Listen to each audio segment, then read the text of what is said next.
Hello, everybody. Welcome to Lunchtime Detroit Lions Talk, brought to you by the Detroit Lions on the Prowl. And today we're going to look at some possibilities for that 7th-round pick now that we have a quarterback.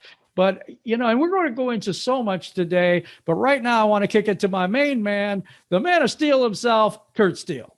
What up, though? Welcome to the show, people. You know who we are. We are Detroit Lions on the Prowl. You're home for Detroit Lions news and rumors. And as always, subscribe to the channel, join the family, share the videos, like the videos, comment on the videos. And don't forget, you can join us weekdays, 11 a.m. Eastern Standard Time for the premieres of our videos. And you can chat with the staff of the show right there during the premieres. And if you want to get your comments right up front, you can join with a super chat. Hey, it's time to get this thing started right now. Let's go.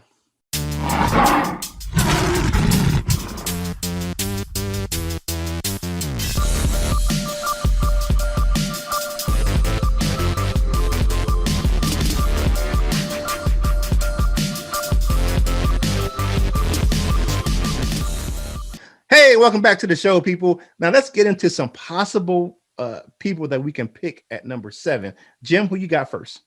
Well, if the Lions decide to go wide receiver this time, which I don't know they will, but it's a possibility, so we're going to cover it. JaMarr Chase, wide receiver, LSU. He's a junior, 6 foot, 208 pounds. He adjusts quickly to the college football scene, from high school. He avoided the redshirt designation, saw the field often as a true freshman in 2018. On the year, Chase appeared in 10 games, logging 23 catches, 313 yards, and 3 scores. It was a recalibration year for the LSU passing offense, but in 2019, the group's production would spike, and Chase was one of the catalysts to that spike. To preserve his health and draft stock, Chase opted out of the 2020 season and declared for the 2021 draft. A lot of this comes from COVID concerns and things like that, so that's why he kind of opted out of the season. I think it hurts him just a little bit that he hasn't been in football for a year, but he's still going to be a highly rated prospect. In 2000, catching balls thrown by Heisman winner Joe Burrow, Chase amassed 84 receptions for 1,720 yards and 20 touchdowns. Holy cow. Averaging 21.3 yards a catch, working side by side with 2019 first-round pick Justin Jefferson. Chase took the league by storm. The LSU wide receiver became the talk of the 2021 NFL draft, even though it was 2 years away. Yeah. He has a couple of really good things about him. He has excellent vertical athletic ability with uncanny body control and contortion ability. He also has the coordination to use these traits effectively. So he puts everything together. Additionally, Chase process is incredibly active, reliable hands, and he's always in control of his motions midair. So I think he's got a lot of talent. I think he has a lot of things that, put it all together. And if especially Kenny Golladay walks, this could be a wide receiver one of the future. It kind of really depends on what we do in free agency, and all these previews that we're going to be doing is going to be like that. That's your kind of way too early thing about JaMarr Chase. And now we're going to go to Kurt with Mika Parsons. All right. Mika Parsons definitely is one of the individuals who's making some headway. He is a 6'3", 245 pound linebacker from Penn State University. In 2019, Parsons made a long anticipated leap, closing in on the potential, and so many saw him in 2 years prior. So emerging as a leader on the defense as a junior, Parsons started 12 of 13 games, played accumulating 109 tackles, 14 tackles for loss, and 5 sacks. 4 forced fumbles, 5 pass deflected. His year was punctuated by a dominant performance in the Cotton Bowl, where Parsons notched 14 tackles, 2 sacks, and 2 forced fumbles in 2019. That was a great bowl game. Yeah, for his exemplary production, Parsons was named the Big Ten Linebacker of the Year. Additionally, he earned All-American marks across the board, distinguishing himself not just as one of the best at his position, but one of the best overall defensive players in the NCAA. So he has appeared in one bowl game, the 2019 Cotton Bowl. He's an off-the-ball linebacker, is his position. He seems that the value was diminished over the past few years, similar to the running back spot. So, but given the emphasis on the passing game, edge defenders take precedence over those that play on the second level. That means that teams are picking later in the first round and can see a tremendous talent fall to them.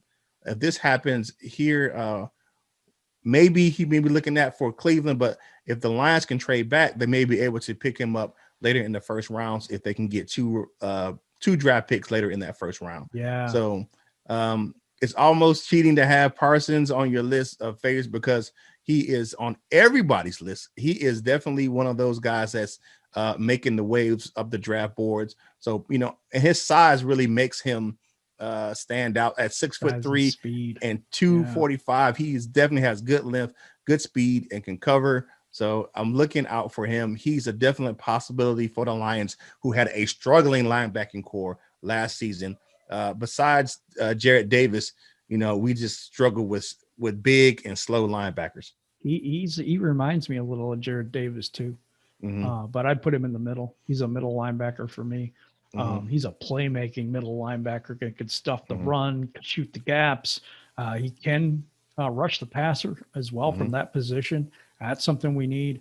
I think Collins is one of those inside linebackers. If we keep him, that could kind of do the same. But I think Parsons has a lot more speed.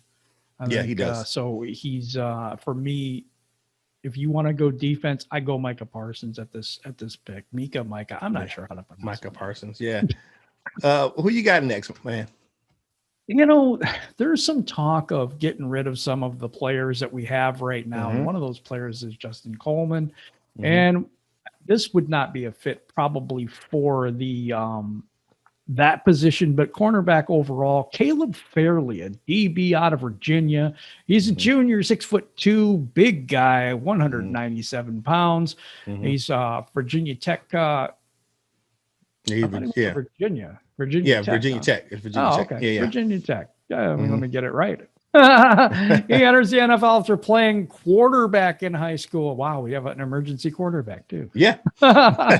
Beginning his career as a wide receiver and then transitioning to defense, he shined as a quarterback for the Hokies in 2019.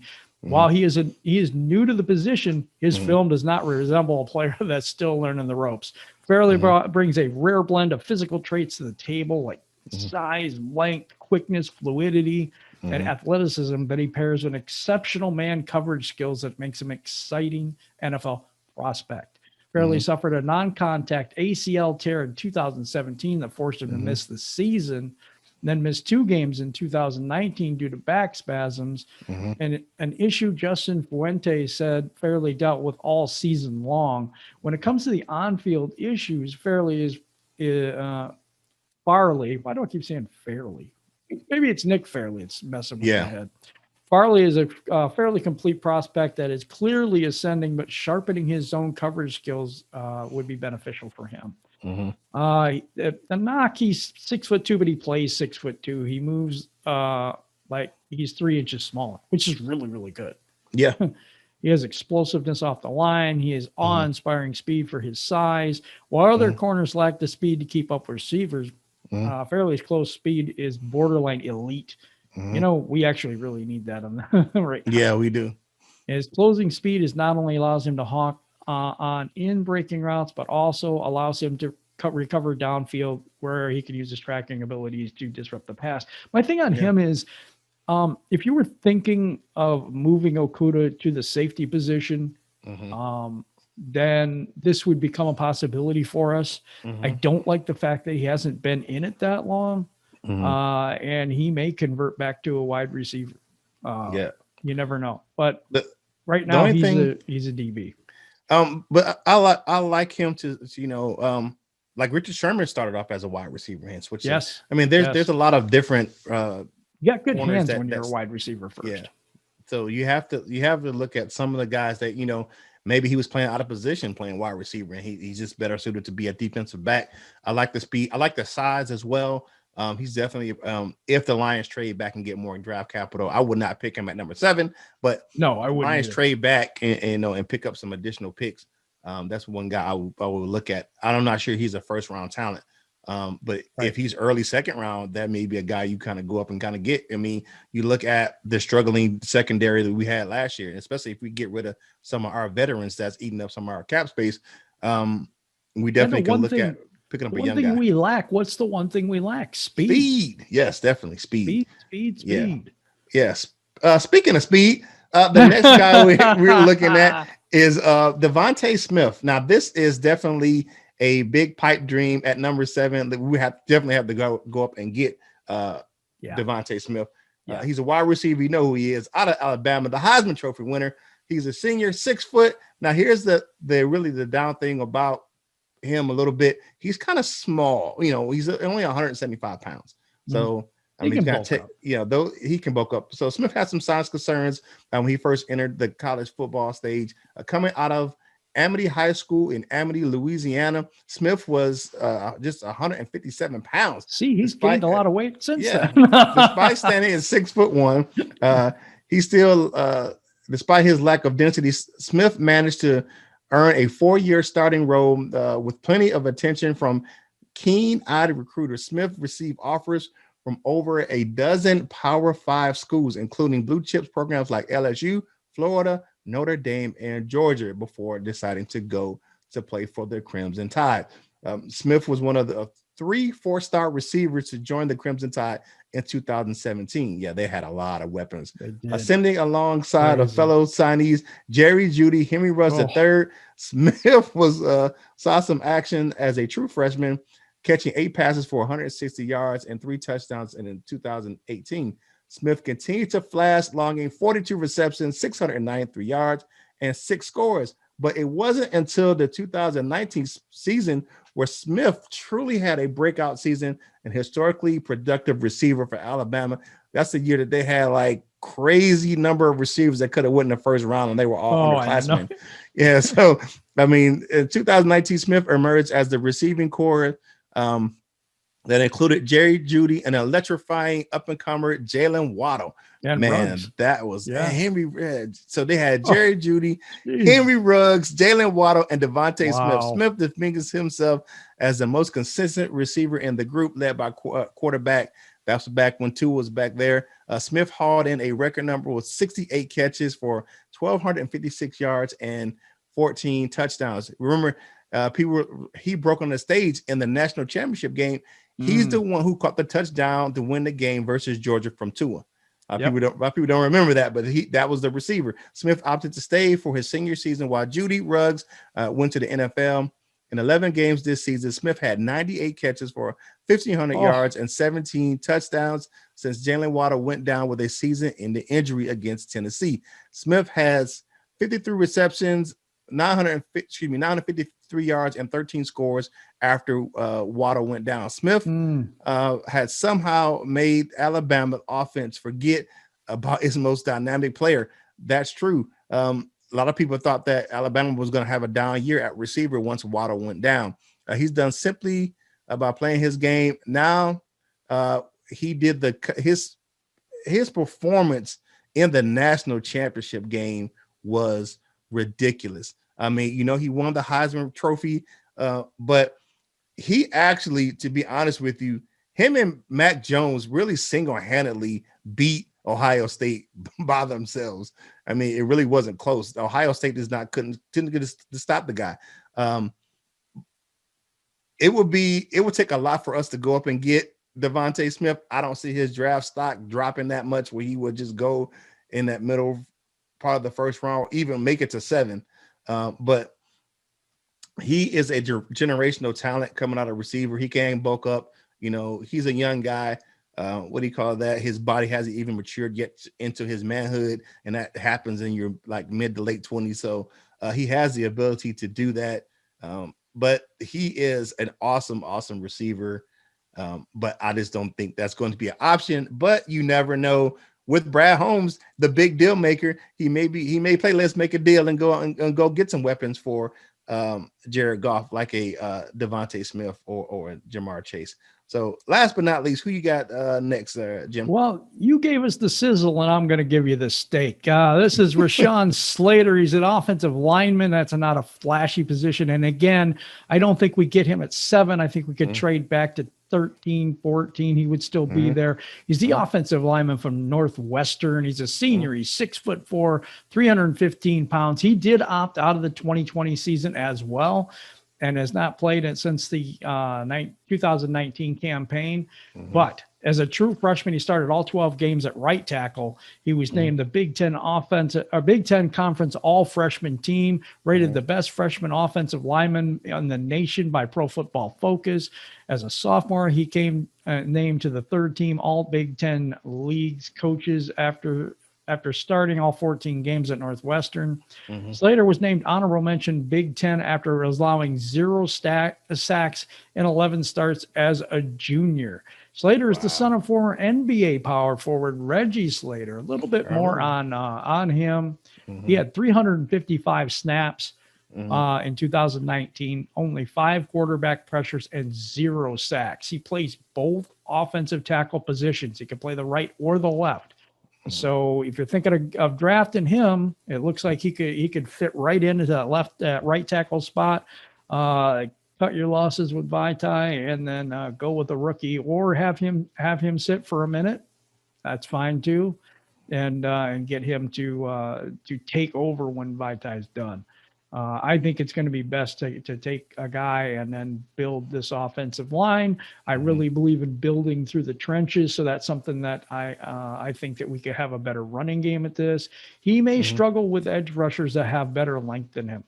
He's 6'3", but we think he's going to be really, really good. And he also might be able to be a guard in the NFL. So if you look at that right guard position, this may be the dude, 6'3" and over 300 pounds. Yeah. What do you think about this guy? I think he's an interesting piece. I would like to have our solidified right side of the offensive line taken care of in this draft. We just have too many moving parts on that right side. So if you bring in a guy like him and trade back and get him maybe the end part of the first round, or maybe the top of the second round, that be a guy that you can go up and get and make sure you can solidify that offensive line. That's one thing that we definitely need to do. Definitely looking at Anthony Lynn's type of an offense where it's a run heavy team. Yep. And with play action, you want that offensive line to be stout and solidified. So I would definitely take him in the late part of the first round or beginning of the second round. I think he's not going to be there. It's rumored he's going 13 to the Chargers at this point. I can see that just because of the fact that they're if they stick to that run philosophy with their running backs they have out there, I can see them solidifying that and helping protecting Herbert. Yeah, definitely. So that is where the kind of projection is 13 to 17 right now. Definitely. I don't think he's going to be there at the end of the first. I don't know. Well, hey, don't forget, people, we are on the Belly Up Sports Podcast Network. Hey, you can go over there and check us out. The show is over there, and you can download the audio version of our podcast right over there. And you can listen to them on what? On Skull Candy headphones. Click the link below and get some great deals on some quality audio products from Skull Candy. And a portion of the proceeds from the sales from that link goes to help us grow this show and channel. Now it is time to get into the Lions news and rumors. Jim, what you got? Well, first up, wide receiver Allen Robinson expected to be targeted by the Detroit Lions. This is interesting. Lions' 3 top receivers for 2020 are set to become free agents, Kenny Golladay being the biggest name. If the Lions do decide to cut his ties with Golladay, there's a rumor floating around they're expected to target Chicago Bears wide receiver Allen Robinson. Robinson, who is 27, is the second-ranked free agent. Yeah, who's the first-ranked free agent? Kenny Golladay. According to Pro Football Focus, behind Chris Godwin. Chris Godwin. Okay. What? Really? No, yeah. I don't like your ranking system. In 2020, Robinson had 102 catches for 1,250 yards, and he was also vocally disgruntled with the Bears the whole year. Yeah. And with 6 touchdowns with Mitchell Trubisky throwing ducks to him. Just imagine what he could do with a decent quarterback. Oh, you mean the one in LA? Oh, I'm kidding. I had to throw it in there because people hate that comment. I'm becoming a hated person on this thing. Yeah. Oh, yeah. What do you think about Allen Robinson coming to Detroit? Hey, it'll be a homecoming from Allen Robinson. He's a Michigander by nature, so then it'll be a homecoming for him. So I think it would be a good fit for the Lions. You want to put some tools around Jared Goff. Yeah, we don't have much that's coming back in the receiving corps. We'll only have one really receiver under contract, and that's Quintez Cephas. So you need to add to that receiving corps. He has a good size, good speed, and he's still pretty young in the game. So I would like to have Allen Robinson back. And just imagine if we had money. Yeah, we could have got Kenny Galladay and him. But I'd rather, to be honest, I don't think this is going to happen because of the money situation. I do think we get Galladay back. For some reason, I think we're going to get a discount, or we're going to, set up a contract that's team friendly, and we might get Kenny Galladay back. I just think that might happen. But I'm all for building defense first. And speaking of defense, Kurt, what you got next? All right. Ndamukong Suh reaches out to Jared Goff about Detroit.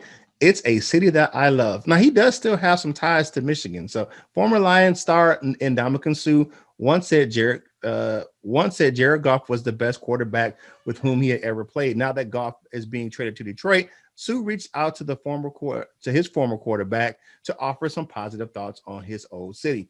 He said, I think it's an interesting trade, Suh said on Monday, as he prepares to join the Tampa Bay Buccaneers for the Super Bowl. Obviously, LA gave up a lot of stuff. They've been keen on giving up a lot of first-round picks and whatnot to get what they feel is best for their team. More power to them. Like I said, I mentioned that I spoke to Jared Goff the other day and just wanted to wish him the best and let him know if he needs anything in Detroit, because it's a city that I love and I have a lot of quality relationships there that I am happy to pass on to him to make sure that he's comfortable and gets a fresh start in the Motor City. I believe he still has some type of family in the area. I guess he has some good relationships. I know his sister had lived in Michigan for a while. So I know he still has some connections to Michigan. Like you said, he still loves the city of Detroit and the community. And we definitely miss Suh being part of the Honolulu Blue and Silver.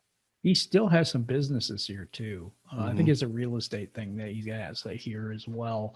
A lot of fans have thought about this as Ndamukong Suh saying, hey, I'm not out on Detroit. I would come back, type of thing. I don't think that's what this says. I don't think that's what he's saying. What he's saying at all. But I have heard that, he might want to come back, but I don't think there's any money for him. I don't think he's going to be part of a rebuild either. This is interesting. 4 potential veteran cut candidates for the Lions. This comes from Lions Wire, I believe. For the Lions this spring. Kurt, who you got first that we might potentially cut this year? All right, first we have Carry On, the Wayward Son Johnson. Yes. He presents a potential savings of a little over $600,000 if the Lions part ways with him. A promising back ahead of him is Swift, so he's definitely going to be behind him, and some intriguing running back options in free agency and the draft. So Johnson's future may be uncertain, especially with the incoming regime. So I mean, the only really for me the good thing that he provided for Matthew Stafford last year was pass protection on third downs. He's a really good third down blocker, but it would be carry on without me, Johnson, if we cut him. So who you got next, man? Jesse James, the Wild West Bandit that doesn't really play that much. When he plays, he just doesn't do anything. Should they decide to move on from James this spring, the Lions will save over $7.5 million. There is $7.5 million reasons to get rid of Jesse James this year. Why? However, that would leave them with a depth issue behind Hawkinson. No, it wouldn't. The only other tight end currently on the roster is Hunter Bryant. But really, with the offensive coordinator's offensive coordinator, give me the name. Anthony Lynn. Anthony Lynn. Why did I want to say Pleasant there? I don't know why. But Anthony Lynn does not really use the more than one tight end normally in his offenses. We'll see if it changes this year. But I don't think we'll have a need for Jesse James and $5 million to help rebuild It's the defense. I would like 7.5. that. Yeah, I'll take that all day. And plus, we have Isaac Nada still, will still be in the mix as well. Yeah. So I think we're good there. I think we are good there. Who Definitely. You got next there? All right, Kurt? Nick Williams. Career journeyman. Williams brought in a year ago after a breakout season with the Bears in 2019, but he didn't come close to replicating that performance this year. He managed just a single sack after tallying 6 the previous year. He provided little help defending the run, totaling just 23 tackles for the season, including only 2 for a loss. He just didn't come close to what we needed, and the Lions are revamping that defensive line. If you cut him, low cap number, only $1 million off the cap if you really get rid of him. And I think he's really going to be the odd man out. Just production wise, you look at those 2 young guys with Shelton and Pinacini, they really outshine him this year. They did. This one might surprise you. The last one we're going to cover today is Justin Coleman. Mm-hmm. We paid him a lot of money to be the best nickel corner in the league. Yeah. But the highest paid nickel corner in the league. I'm not going to say best. Mm-hmm. Coleman simply hasn't been very good in his 2 seasons in Detroit. Mm-hmm. In that time, he surrendered 10 touchdowns, a completion percentage over 70, a passer rating of almost 119, according to Pro Football Reference. Mm-hmm. The Lions can save nearly $12 million. There's 12 million reasons to get rid of Justin Coleman. They cut Coleman this offseason. Should they do that, it would signal a major shift in the defensive philosophy, which would increase the pressure on the young corners. But if you draft that other corner, this is what I was saying. Yeah, there are possibilities, but Justin Coleman has not lived up to the hype. But in fairness, Justin Coleman didn't have a lot of help. A lot of injuries this year for the Lions, including Okuda, including Trufant. We just had a lot of injuries this year at the position, made him play out of position sometimes. So I think that maybe he hasn't. Yeah. Maybe he hasn't gotten a fair shake in Detroit. Yeah, and plus he didn't have any linebackers. He could pass them. He can pass off those crossing routes too. We just didn't have the speed at linebacker to pass off guys in the passing game. He was kind of stuck, and if he got in a trail position, he was pretty much done just because of the fact that he didn't have any help. Yeah, so yeah, I can understand. I mean, you look at that. This him and Jesse James, that's you're getting close to $20 million right there. So I'll take that money every day. Yeah, you can get younger and faster. You have to replace those people though. Yeah, but you can get cost younger you a little bit if through you're going to the go in draft. free agency to do that. Yeah, but there may be some positions that they can, later in the draft, try to, solidify, get some younger talent, and I would say this about Brad Holmes. You look at he didn't have a lot of first round picks out there in LA. They built their teams in the middle of the draft, so that may be something he can do for Detroit as well. All right, now we're going to go to the comment cards, and I have Wesley Kivinan. I'm sorry if I butchered your name. I'm so sorry. Mm-hmm. This is the best front office and coaching staff the Lions have ever had. We will not contend for a couple of years by design. I can't wait for the draft. You are so right about this. We will not contend for a few years, and it is the most exciting time I've had as a Lions fan. I really have. I do buy into the system that they have there. What do you think about that? Yeah, I definitely like what we're doing. We talked about it yesterday on the program.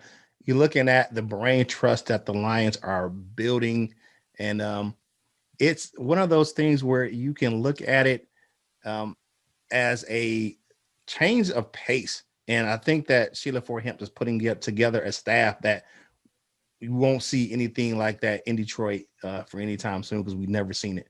All right. Mike and Chris G says, I've been a Lions fan since Lamb Barney was a rookie. Oh my goodness. Well, you got some age on you, brother. All right. I have never seen the Lions ownership actually put together a formula to actually build a franchise. Sheila Ford-Hamp has earned my respect.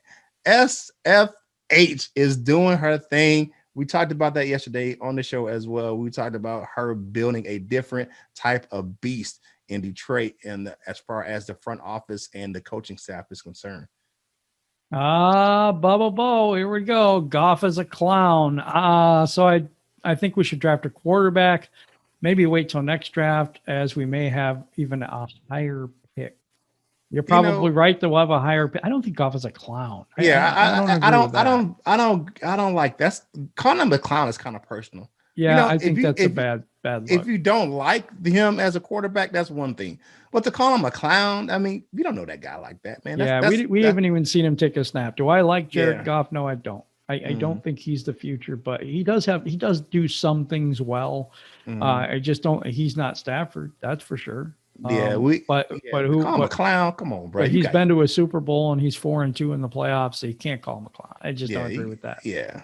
So, Yeah, I don't know that. All right, Galloping Lake 6 says, I have been a diehard Lion fan since 1980 when I was a kid, but it was somewhere in the Jim Schwartz era I lost interest. But the Stafford Golf trade has got me excited, and again, dare I say, hopeful that's for the good. future. And I'm For the glad future. I'm glad you're hopeful, and we do have a future now. I Mm-hmm. think we've freed up 5 first round draft picks in the next 3 years. Mm-hmm. And it depends on what they do with those. It depends on what we do with the draft capital that we've got and how we build this team. So yeah, I'm excited for our future Mm-hmm. as well. Definitely. Heckin' Gasties. Yeah, I don't know how to pronounce that. I will put on I will put it on a couple of posts before, but I always said the Lions needed to do what the Clippers did. Both horrible history, but the Clippers got rid of their owner. Steve Ballmer came in and got it right, got the right people to lead, had Jerry West as a consultant, not afraid to waste money. Sheila's doing that formula, right? The right people behind the scenes with the knowledge. I totally agree with that. I think Mm-hmm. Sheila has done a tremendous job of gathering talent. And I Yeah, think Chris Spielman's had some help in there, and as they've hired, they've got other people that have connections to other people. So they've been able to bring those guys in. definitely. All right, and last but not least, we have Jeffrey Minister. All right, I think we should trade back from 7 for with a quarterback needy team and load up the trenches. I know Jim will definitely agree with that. He loves it building from the trenches, and I think we should address the offensive and defensive line as well, but also the linebacking core where we just need to get younger and faster. Yeah, our linebacking core sucks right now. As it stands right now, it's not very good. So I agree with you there. Front 7 on defense. Actually, that whole defense, you might as well just throw the whole thing out. There's some players that have potential there, but none I would call all-stars or anything like that, or Pro Bowl players for me at least. Yeah, definitely. So trade that number 7 pick. If there is a partner that wants that quarterback, heck yeah, can we ransom that for a few picks? Why not? Wouldn't that be great? Wouldn't that be great to trade back and pick up another second or number 3rd or something like that? Something, man. Something we can get. A second and a third. Because if somebody wants to get one of them quarterbacks and we're not going to be buying into the quarterback thing, heck yeah, we trade that pick. Have we ever traded back? Not much. So I don't know if that's going to happen, but we have a new regime. But you can't compare it to the other guys because he's not them. But I could definitely see the option because he's coming from a franchise that just didn't value the first round pick, and he knows how to evaluate talent. He knows how to get talent out of the end of the first round or the beginning of the second. So yeah, that's one thing I see with Brad Holmes going forward. I believe in his system and what he was trying to do in Detroit until he gives me a reason to doubt otherwise. So for the question of the day today, it's going to be, what do you do with the 7th round pick? Stay at 7 and pick offense, stay in 7 and pick defense, trade back with the 7th pick, or package the 7th and maybe next year's first to try to go up and get a quarterback. Or somebody else that you think is really highly rated in the draft. There's a lot of different ways to go. I want you to comment and tell me which way you would go with the 7th overall pick and what do you think the Lions are going to do. So that's the question of the day. And now we go to my favorite part of the whole show, the dessert with Kurt. All right. So my dessert today comes from Mr. Michael Rothstein over there at ESPN.com. Friend of the show. Friend of the show. You can go over and check out his current article about Dan Campbell and his ex-players on his staff. He brings a lot of NFL experience. You can just look at the coaches that he has on his staff, like Deuce Staley and Mark Brunell, Aaron Glenn. He bringing in people who's played the position and potentially one former Lion, Calvin Shepard. So he delves deep into the Lions coaching staff with the NFL experience. So go over there and check out Michael's article on ESPN.com. Yeah, another thing that the Lions are consistently doing lately, check out Saturday evenings or nights for any breaking news, because it seems like every Saturday night, every we Saturday got something going on. It's So something I was just throwing that out there. Yeah. But yeah, definitely check us out on Spotify and the other platforms that you can get us audio. If you're on the go, if you're working out, taking a walk, whatever you're doing on the go in your car, you can listen to us on our podcast version of the show. Also, listen to that if you're going to listen to it at home, or if you're on your treadmill, on the Skull Candy headphones. So we have links to all that stuff in the description. It does help the show if you try that out. Also, our members only stuff is coming out pretty soon. We already have one, and thank you, Dr. Detroit. Really appreciate that. We're trying hard to do the best we possibly can with it. Give us any suggestions that you would have if you want to do that. We're going to be in contact with you really soon about the question and answer thing, because we're going to be doing that soon. All right. So now I'm going to throw it to Kurt for the end of the show. Hey, you know who we are. We are Detroit Lions on the Prowl. You're home for Detroit Lions news and rumors. And check us out over there on the bellyupsports.com network. You can check us out right there. You can get all of our content right there. Or if you just want to peruse YouTube, you go to the Belly Up Sports YouTube channel. And our channel is listed right there as well. And as always, we would like you to join the family if you haven't done so already. Subscribe to the channel, like the video, share the videos, comment on the videos, and all of this helps us get this content to more Lions fans just like yourself. And don't forget, 11 a.m. Eastern Standard Time, weekdays right here on our channel. You can catch us for the premieres of our show, and you can chat along with the staff of the show during the premieres. And if you want to get your comments right up front, pay a little extra and do a super chat. Hey, we appreciate you, our family, right here on our program, because we don't have viewers or fans. We got family. And that's what we're all about right here on Detroit Lions on the Prowl.